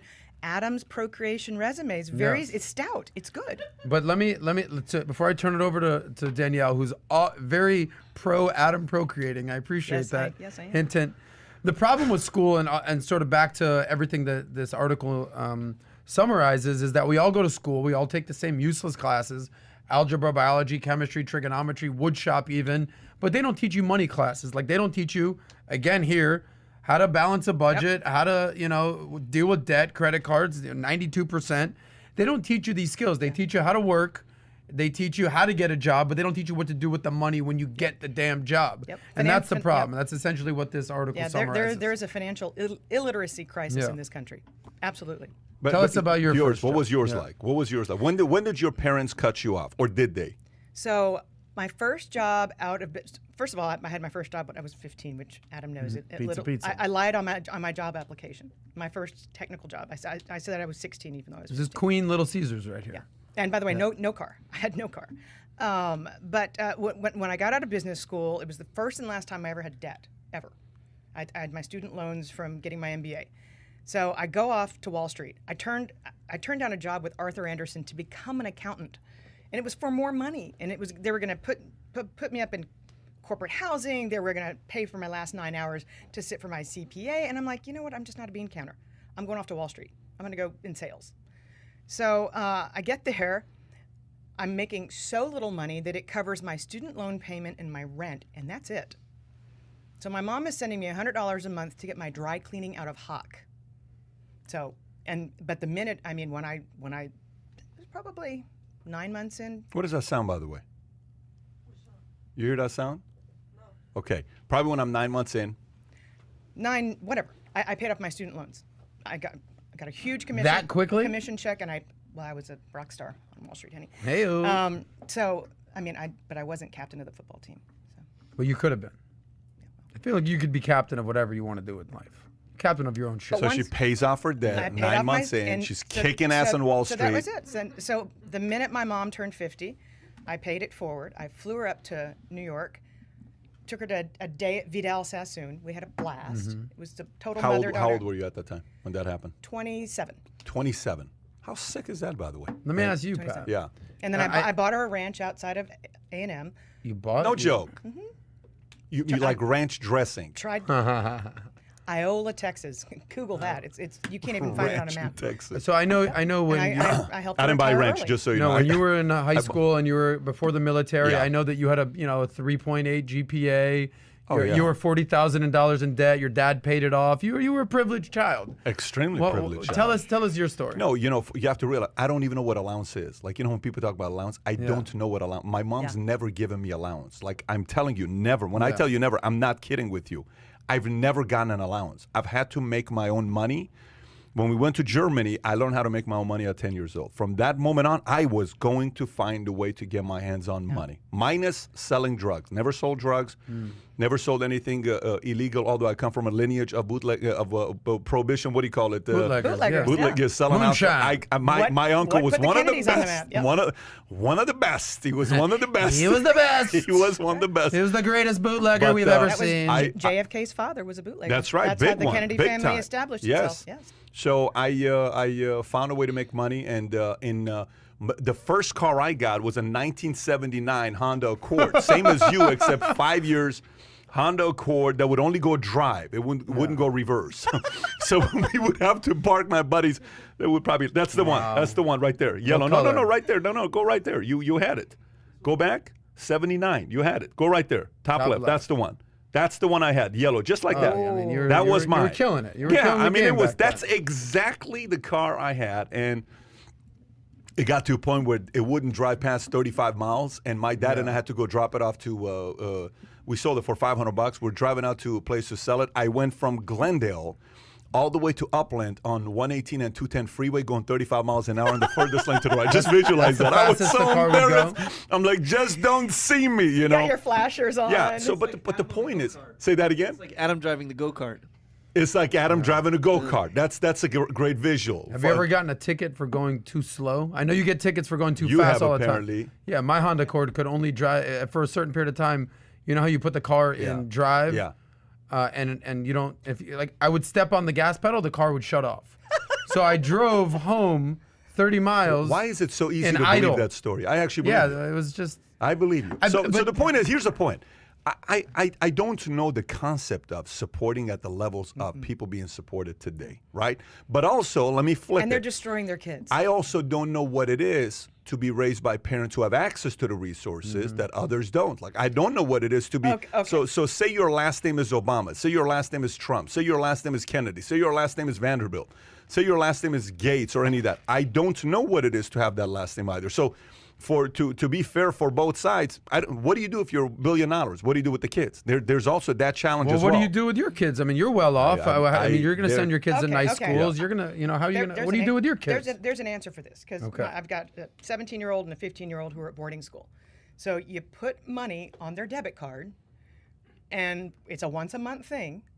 And when they run out of the money, and they call you for extra before the first of the month, you say, "I love you, but I am sorry."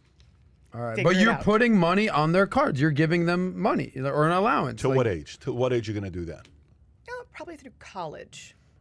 Probably And- through college you'll do that. And how much do they Okay. get a month, if you don't mind? They get $150 a month. Just so you No- guys know, you nothing don't hear excessive anything. here. You're not hearing anything. No. Okay, come. Hang on. Can you come listen to this? Come listen to this. Come listen to this. I want to speak. I can hear you. You guys continue. Just listen to what I hear. Like there's like 3 birds chirping in the background. If it's just mine, I'll work with it. But go ahead. So you have a debit. You have a debit card Do that. we need a padded room here? So you have a. You That's guys. hearing As long as things you guys again. don't hear anything, I'm So- good. It's a conspiracy theory, guys. So I don't know debit, what's you going give it to them. The moment it runs out, they get nothing. So the 17-year-old goes through it like water first few weeks. I mean, consistently. He's starting to learn. The 15-year-old, I mean, this kid is frugal. And the rule is anything that's left over at the end of the month gets swept into a savings account. I love that system. You know what other system I think about I would do? I would probably, so it's still making that noise? Okay, so here, I'm not going cuckoo here. This sounds of birds. I like. Patrick is hearing Tweety Bird. Yeah. So what I would do, I'm going to put it on and I'll just act as if there's two birds right behind me. So what I would do is I would do a system of matching, meaning at a certain age, I'm going to do a match. Per dollar you make, I'll give you $4, and gradually it'll go down. So if you make $500 a month, guess what? I'll give you $1,500. If you make $1,000 a month, I'm going to give you, $4,000, $3,000.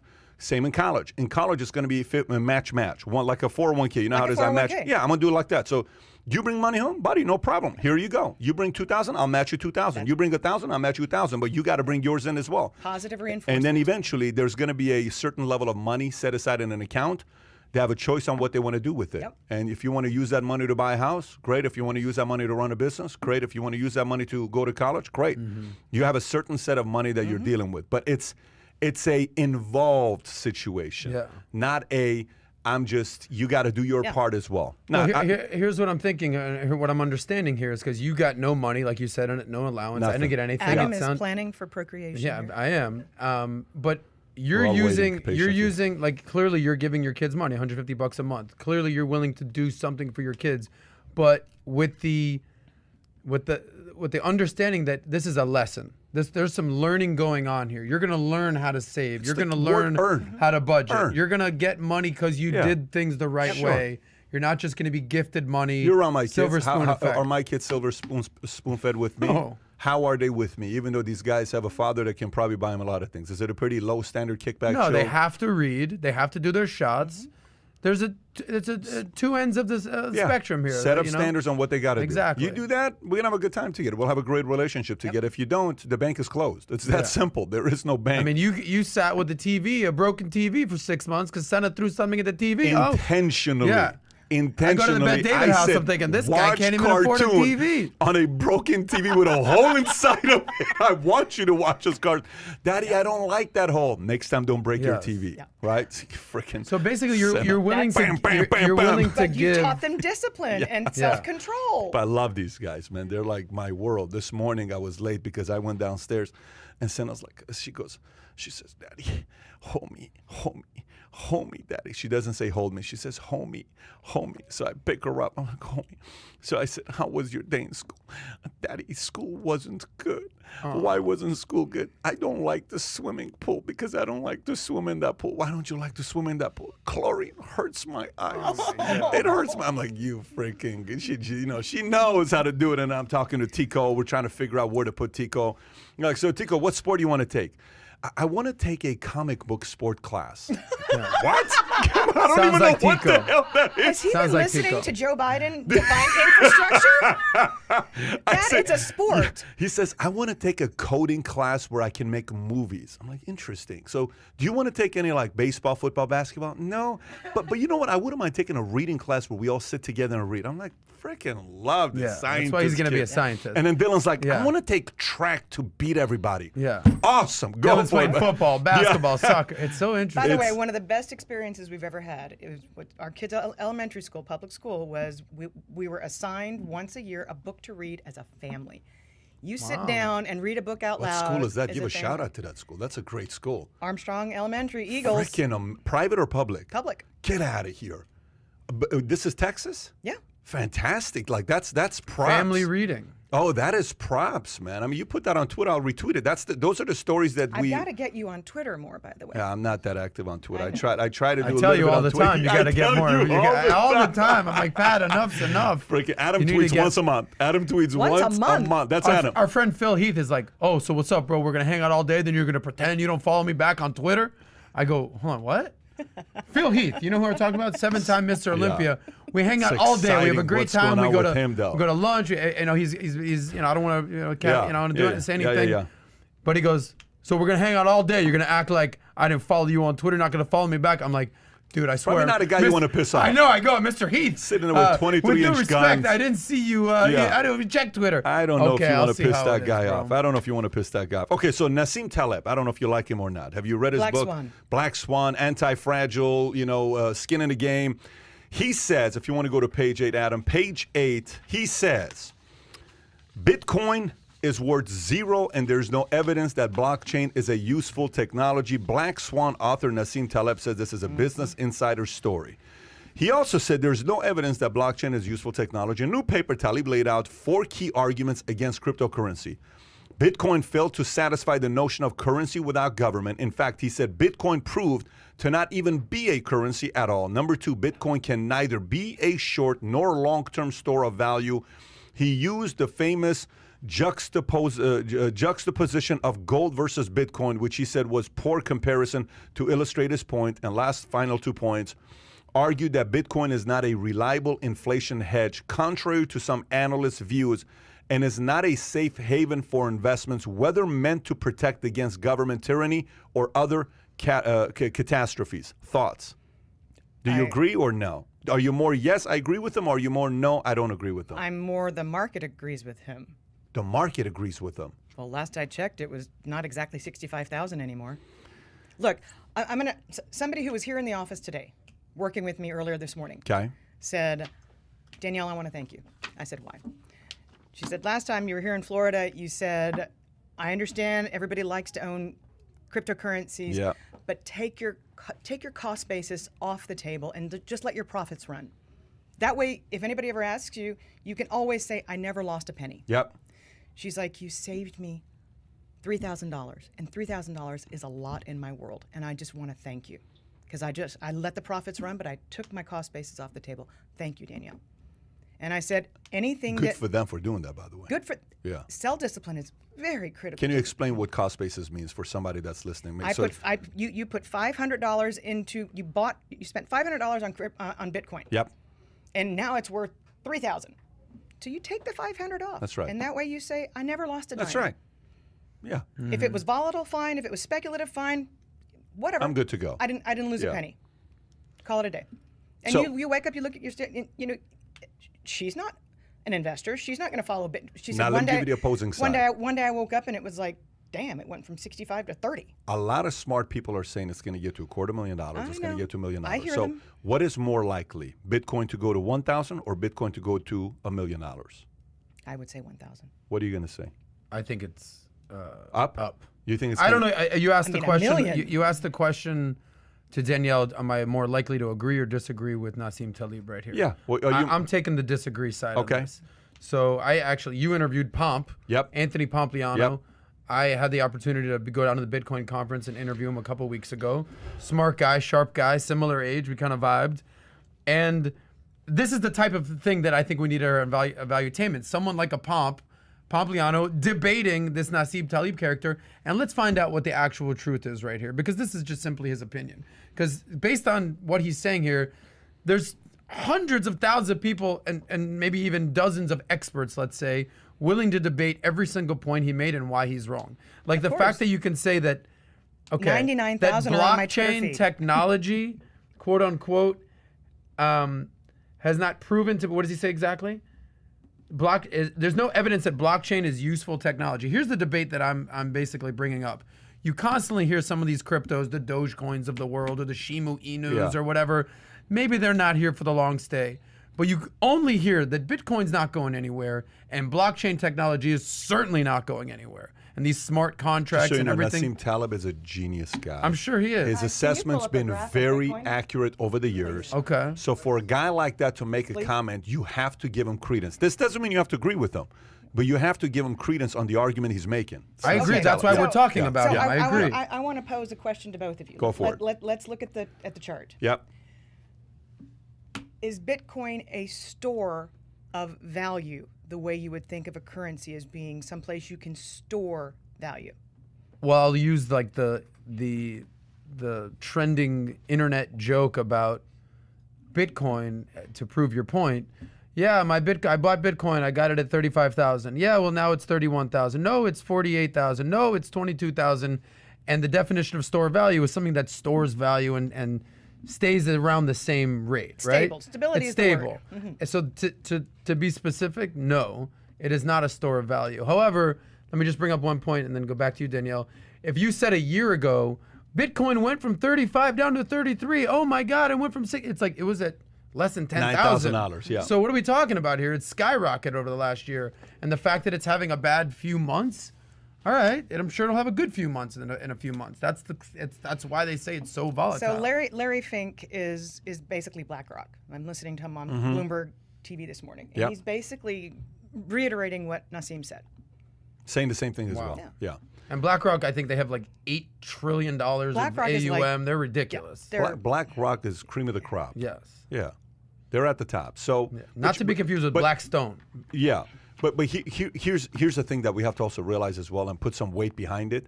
I own probably the best Zion Williamson rookie card, okay? And it's probably a card that's got legs to be a $5 million card in the next 24 months, okay? It's that good of a card. Zion jumps 46 inches. He's 285 pounds. He's 6'8". He's a beast. He's a monster. He doesn't want to be a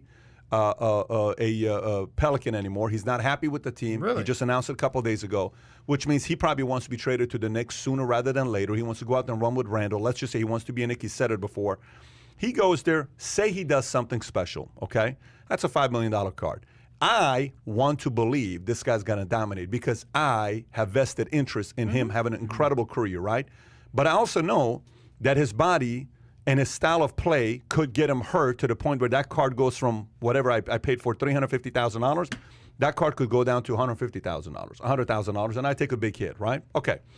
So a lot of people who are saying, yes, Bitcoin is this, of course, they have no clue what they're talking about. They generally own Bitcoin.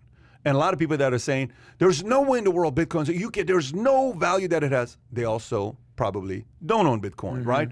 So you have to kind of know the people opinions is What's also the skin based in the game? exactly. Yeah. So the whole skin in the game, touche. With him writing a book, Skin in the Game. So you have to also realize where people are coming from. So I want to hear it from the people that are in the middle, who are not in, that say I think it's going places, or who are in, who are not in, that are saying, who are in and are saying, I don't know if it's going to go anywhere. I'm just in there hoping that if it does, I'll make some money on it. But I'm not 100% sold on what's going to happen with this. That's portfolio management 101. Yeah. If it's speculative, if it's volatile, then you limit it to 5%. There you Call go. it a day. Yeah. Let it ride. So put it on red. There's a lot of smart people that are doing 5%. Oh, I know. Yeah. So there's a lot of people. So for the people that are Bitcoin, pro Bitcoin, and people that are anti Bitcoin, a lot of smart people that are saying, look, I don't know what's going to happen with this. Quite honestly, I'm not smart enough to figure it out, and none of us are. We're going to keep a little bit of money in there, but not a lot. And we'll see what happens. I mean, I did a whole Bitcoin episode on valuetainment economics, and basically I said, here's my 2 cents. Here's the bottom line. The big boys and the big girls in Wall Street, and they're putting somewhere between 3 and 8% into the crypto world. Okay, so let that be your guide. If you're going to put 5% of your investment strategy into Bitcoin or into crypto, cool. Don't put in more than you can lose. When I go down to these like Bitcoin conference a couple weeks ago, I asked the question, what percentage of your portfolio, of all your money, is in crypto? And you get these answers where 95% of all my money is in crypto. Oh, yeah. Even our friend Gerard here, he says, I'm over leveraged to the T on crypto, and they know. What about the people where it's 100 plus, where they've taken on debt to buy Bitcoin? Well, that's an aggressive situation. I mean, you're talking about But those are it's out there. believers. Those It's are out there. believers. They think that cryptocurrency is the future, and you cannot tell them otherwise. And if they're But right, look, they're the big winner. If they lose, they're out. I mean, I think it Vanessa hasn't. was there. I don't think it's been stress tested. I mean, the only regulators that have clamped down really are the Chinese. It's not stress tested, is what you're saying? Not by regulation in the United States. Well, we'll see what's going to happen. Regulation's coming. Folks, Do you if agree? you're watching this, folks, Regulation's coming. I mean, if Gary Gensler can ever actually get employees at the SEC, because there's so many unfilled positions, then he'll folks, have more police. if you're watching this, what do you think? Smash thumbs up. It's at 5:15 and 8 right now. If you think, we're going to see who the audience is. 5:15. If you think Bitcoin's going to get to 1 million first, smash thumbs up. If you think Bitcoin's more likely to get to 1,000 first, smash thumbs down. I want to know the rates of what our audience thinks. So we're at 5:15 to 8 right now. Let's see what you think. If you think it's 1 million, thumbs up. If you think 1,000, thumbs down. Just curious. Okay, while we're doing that, we'll go to the next story here with New York State restaurant owner, upstate New York restaurant owner on chicken shortages. Wing costs skyrocketed nearly 100%. Fox Business story. Wing shortage, our latest problem to plague poultry producers who have struggled to keep up with the demand that have skyrocketed with the reopening of the economy, and due to a number of fast food chains have recently introduced chicken sandwiches. The Lower Mississippi-based Sanderson Farms Inc., the country's third largest poultry producer, said it does not have enough supply to keep up with demand, despite recently picking up 40 million pounds per year. Last month, Joe Anderson, CEO of Sanderson Farms, said at the Goldman Sachs Global Staples Forum that his company each week ends up short 15 loads of wings for both retail and food services. The company plans to allocate wings to make sure everybody gets some. He said, noting that the combination of strong demand and limited supplies will cause prices to climb even higher from current levels. Danielle? And Sanderson put itself up for sale. Is that what it is? They did, yeah. I mean, they're striking while the iron's hot. Look, my respect, my hat's off to the guy who started a whole, and you will love this, Patrick. There's a guy who started a whole company based on thighs. Thighs? Thighs. He was interviewed yesterday. He was like, look, wings used to be unloved. We export all of our thighs to the rest of the world. Damn it, let's make thighs. Bring thighs back. We know that dark meat tastes good. So he's starting a whole company based on thighs. Make thighs great again. But is it thighs or breasts? I mean, I'm a thigh guy. I could I do both. knew we were going there. You set us up. I mean, it was unfair. That was just too easy of a setup right there. So you're an equal opportunity. Leg man. Danielle, as an economist, as economists we all respect, is this just another case example of supply and demand? What is this? It is an example of supply and demand. I mean, look, you had orange juice prices going through the roof, and then all of a sudden the weather forecasts change, and then they come down. Supply will meet demand. Look at what's happened in Louisiana, in Georgia. You've got all these sawmills up and running that hadn't been up and running for a generation. So all of a sudden you've got lumber prices coming down because supply is coming on to meet the demand. By the way, on the ratio of the Bitcoin, it's 54-18. 2/3, 66% believe 1 million, 33% believe 1,000. So we have a Bitcoin Then we have a Bitcoin audience then. Bitcoin is also perceived to be, by a lot of people who don't understand it, a simple refutation of fiat money. They're like they're driving the dollar into the ground. Sure. They're printing money. I've been told that Bitcoin's a hedge. That's why I own it. And so for people who don't appreciate the national debt clock, for a lot of them, that's reason enough.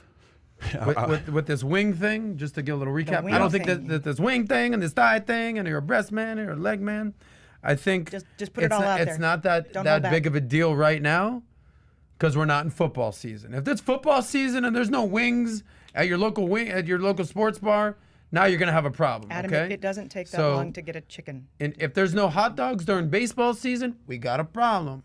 If there's no wings during football season, we got your analysis is amazing. I'm just letting you know, supply and demand, baby. You could tell he went to the University of Michigan. This is Harvard right here. This is Harvard wing theory. Low at so your level. wherever you are in whatever little meat Wharton. factory, whatever's falling on the floor, they pick it back up and they put it in a casing and they call it a hot dog. Why don't we bring some tame to it? Why don't we bring some tame to it and talk about Victoria's Secret? You know, I know this is an Adam story. I mean, I was in New York when that was like the hottest ticket in New York.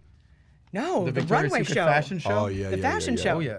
So this is an interesting angle they're taking. I'm curious. So interesting. I want to hear what you think about. So page 3, Victoria's Secret abandons its scantily dressed angels, saying they're no longer culturally relevant. Activists and entrepreneurs will be the new faces of the brand. It says Business Insider. So the lingerie giant said on Wednesday that it was partnering with a group of inspirational women, including activists and entrepreneurs, to promote a new brand image and shape its around. These women, who include the Indian actor and entrepreneur Priyanka Chopra Jonas, the pro soccer player and gender equality activist Megan Rapinoe, will become the face. Rapinoe will become the face and voice of the brand. Victoria's Secret says in an interview with New York Times, Victoria's Secret CEO Martin Waters said the angels were not culturally relevant in the late 90s and 2000. Victoria's Secret's runway show had a powerful role in the defined sexy. Most recently, it's been criticized as outdated. Thoughts? Kai, I'm coming to you as well with this one. Look, I want to hear what Kai's going to say about this as well. So go ahead. Kai is not a lady. No, I said you first, but I'm going to go to Kai as well as a 22-year-old, seeing how upset he is. So look, you're selling an image. You're selling a dream. This is an act of desperation. Fantasy. You're selling a fantasy. This is an act by a company whose finances are in Victoria's a Secret shambles. Angels. They're a victim of mall traffic going down. They don't have a viable online. It's very hard to sell this stuff online. You kind of need to be in the store to try it on. But malls are dying, except for your nicest malls. So this, to me, this is an act of desperation. Adam, is this catastrophic for you? This is a big deal, guys. This is probably the biggest story in the world right now. Victoria's Secrets is not. They're going unsexy here. Wait. Now, be careful with what you say, right? Because remember the goal. This is a big deal. I mean, look at these lovely ladies right here. Kai, get ready. Use your fingertips here, and now type in Megan Rapinoe. Okay, this is where we're going, ladies and gentlemen. We are now going from the sexiest ladies on earth to this lady. I get it. She's an athlete. Respect. She does some good stuff on the field. I do not want to see her on the runway. Not even a little bit, okay? She can do her thing on the field. Keep your ass off the runway, Megan. So I will say that I think Priyanka Chopra Jonas is pretty damn hot. Wow. I will say that. This is sort of the unsexification of America. It's a little messed up. I think we might need some Justin Timberlake to get infused to bring sexy back, because if we're losing the angels for soccer players. This is the equivalent of Nike. Like, Victoria's Secret's a pretty powerful brand. They're a sexy brand. You know, women want to aspire to be sexy. I get it. Guys want to get their women nice outfits for them to look sexy. You know, we're bringing sexy back, JT. This is like Nike saying, you know what? We're not really going to use LeBron anymore. We're not going to use MJ. We're not going to use fantastic athletes any out there. You see that fat guy over there? You see that John Candy looking dude over there? We're going to bring his ass over, and he's going to be the new face of Nike. Let's keep it sexy. Let's keep it sporty. And let's keep the women who deserve to be on the runway on the runway. Who the hell thought this was a good idea? Like, honestly. The woke. So let me ask you a question. So let's just say, let's flip it. Adam. Let's flip it and say, moving forward, Yeah. Calvin Klein models are offending many He men. just said that. And moving forward, we need to bring these guys with big bellies, beer bellies, beer and, guts, beer guts. My That's vote's for Rodolfo. moving forward. Hello? That's Ronaldo, you mean? Ronaldo. Sorry. Yeah, not Rodolfo. Rodolfo. Ronaldo, Ironically, yeah. we do have a So, Rodolfo who'll be moving- here later. Rodolfo. It is too I'm not trying to see Rodolfo. Rodolfo's in like this running thing. out of the building right now. It He's is like, oh too my God. offensive. We shouldn't be doing that. So Sorry. the current CEO, by the way, go pull up to Victoria's Secret's founder. Look what he is. Just put Victoria's Secret and go to their Wikipedia. Go to their Wikipedia. Okay, go to left. Go to Wikipedia. Go lower till you find it. Should be coming up here, Just guy. type in wiki. Where the hell is the Wikipedia? Okay, anyways, go find it because you have to see who the founder is. We're going to eventually get to it. Okay, so look at the founder. Roy Raymond. Click on Roy Raymond. That's him. He looks like the founder of Victoria's Secret. Yeah, he okay? does. Credit. He looks like a guy that would come out with something like that. Okay? So now, here's what I want you to do next. I want you to now go to the current CEO of Victoria's Secret. Okay, go to the same Wikipedia and then type in that name right there. Stuart. Yeah, him right there. Okay. Copy paste. Go somewhere. This is what he looks like. Okay. So, extremely conservative. He was a former Home Depot executive. Okay. He was a senior vice president of finance for Home Depot. He was a senior director at Pizza Hut before. He was an auditor and a manager and a CPA at Deloitte for 6 years. So this guy was an accountant. He's a bean counter. You have How the you have hell bean counter does in a charge of bean Victoria's counter Secret. become the CEO of a brand like freaking Victoria's Secret? Makes no sense to me. It's as if Playboy's CEO all of a sudden becomes a former CFO of, pick a company there. New York Times, I'm going to go be the Playboy magazine. Moving forward, what we're going to be doing is it's not fun to be a bunny because a bunny is offensive. The animal we're going to use is a donkey is what we're going to use because that is Well, more that is some ass right appropriate. there. Instead of we're going to use this, right? And the company that owns Victoria's Secret is a company called L Brands. Who is L Brands? That's what I'm saying. L Brands, their finances are in a shambles. Yeah. Well, they own a ton of retail clothing. Yeah, that they have do. closing. They Yeah, do. what else do So- they got, Kai? L brand. Kai, pull up. Type in L brands brands. Bath and Body Works. Bed Bath & Beyond? Pull up L Brand's stock price. Public. Pull up L- By the way, Kai was supposed to give his opinion on Victoria's will in a Secret. minute. He will in a Let's get Kai involved here. He's been in a bad mood the last couple Go, weeks, go, by the way. go. Just Yeah, trying to figure because it out. they're taking away the That's sexy what it is. Victoria's Secret Makes- bunnies. Makes a lot So of there sense. used to be He's angels out there, furious. now there's He's fat devils. furious. This is just a Messed up, catastrophe. man. Messed up. It's very, very What do you guys problematic. think? What do you guys think? David, you're going to be diplomatic here? Listen, What's up? We hear the audio in the background. You're listening to it, so you may want to take the mic off. Yeah. Vanessa, you go. It was just, by the way, shout out to Vanessa. It was just her birthday. Our extraordinary production. What's your opinion? Yeah. Kai, did you have one or no? Go ahead. Honestly, there's like different likes for everyone. I don't really care. You don't really care. David, what do you think? I think Victoria's Secret was that brand. It was that sexy, you know? That's what it was. And so now to have it change, it's interesting. I think it might be for attention maybe a little bit, and then it'll go back to... And then you're going to go back to the same thing? Yeah, like, what was it, IHOB? IHOB from IHOP? International House of Burgers? Yeah. What do you think? Joke's on us. So I think it's interesting in By the terms... way, both of them should run for office. Very diplomatic. Yeah, I got zero answer out of them. You got no answer. They're Yeah. using The worst They should word. coach some of the people They're that using run for office. adjectives that have no meaning. When you- Interesting. when What you the use hell the word is interesting, We will you've got no never go to opinion. them again. Yeah. Safest answer. This is pretty interesting, Go ahead, Kai. Kai. This Let's is- see what I have Kai's going to interest say. in this story. Give me a break. Interesting. Why I'm going to hit the... Go ahead, Kai. All right. So Which Where's one? the no button? I think it was the Democrats. No, that's not the... So for Go me, I think what's interesting aspect of it is Yep, that here it is. It's they've always interesting. been one extreme where it's been skinnier the better, the more unrealistic looking the better. That's kind of how things have gone, which now to what Adam was saying with the woke culture, it's kind of bouncing back, but I think it's going the other opposite extreme. Like there's some Dove and stuff like that. Yep. In terms of their like the Bosch soap I and was stuff like thinking of that. the Dove soap they've commercials. they've landed a little bit more in the middle where you have some neutral ground where it's like it's more realistic, it's not as extreme, but you're also not now going the complete other opposite. I don't see why an entrepreneur in sexy lingerie is the new So I got to tell you a image of it. story. I got to tell you a story. Maybe I've told the story before, but I got to tell you this. It's so appropriate right now. I'm at Harvard OBM. What is it? The Owner President Management Program, the OPM program. It's like 3 weeks. You stay in Harvard, right? And one of my classmates is the founder of this Victoria's Secret lingerie company of New Zealand, Europe, and Australia. Okay. And he's killing it. Billionaire, 7,000 employees, kicking ass. He's sitting right next to me, and he looks like the guy that would start a Victoria's Secret-esque type of a company. So at the end of it, out of 164 students, 8 of us are presenting our ideas. I'm one of them. He's one of them. So he comes up, and he said, so here's what I need. I'm trying to raise $500 million.